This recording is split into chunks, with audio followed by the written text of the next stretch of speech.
ભારતીય નૌસેનાની વધી તાકાત. કોલકાતાથી પ્રધાનમંત્રી નરેન્દ્ર મોદીએ 3 સ્વદેશી યુદ્ધપોત રાષ્ટ્રને કર્યા સમર્પિત.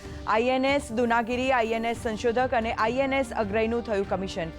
પીએમ મોદીએ કહ્યું, આત્મનિર્ભરતાથી એ જ વિકસિત ભારતની તાકાત.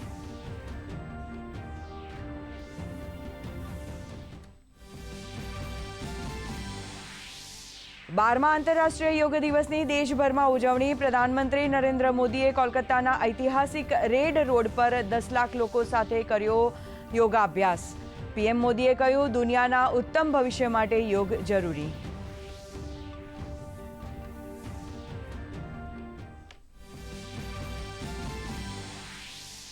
ગાંધીનગરના માણસામાં રાજ્યકક્ષાના યોગ દિવસની ઉજવણી. મુખ્યમંત્રી ભૂપેન્દ્ર પટેલની ઉપસ્થિતિમાં કરાયા યોગ.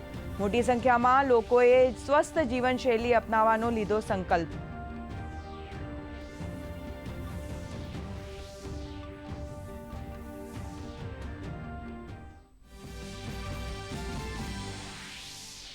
અમદાવાદમાં કેન્દ્રીય ગૃહમંત્રી અમિત શાહે કર્યા યોગ. નાયબ મુખ્યમંત્રી હર્ષ સંઘવી પણ રહ્યા ઉપસ્થિત. તો રિવરફ્રન્ટ ખાતે ભાજપ પ્રદેશ પ્રમુખ જગદીશ વિશ્વકર્મા યોગ દિવસની ઉજવણીમાં થયા સામેલ.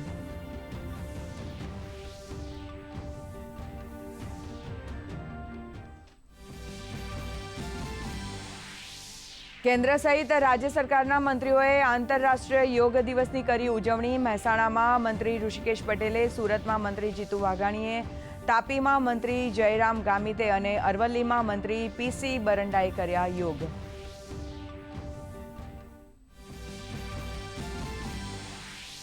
દેશભરમાં આજે નીટ યુજી 2026ની પુનઃ પરીક્ષા. દેશભરના 22 લાખથી વધુ પરીક્ષાર્થીઓ આપશે પરીક્ષા.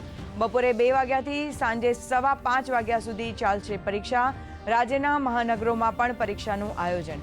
પરીક્ષા કેન્દ્રો પર ચાંપતો પોલીસ બંદોબસ્ત ગોઠવાયો.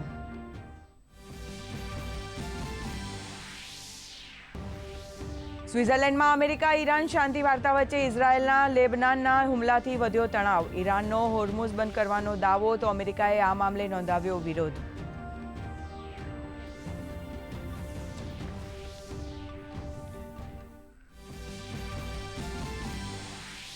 અને રાજ્યમાં વિધિવત ચોમાસાના આગમનની જોવાતી રાહ. સાયક્લોનિક સર્ક્યુલેશન અને ટ્રફની અસરને પગલે 7 દિવસ રહેશે વરસાદી માહોલ.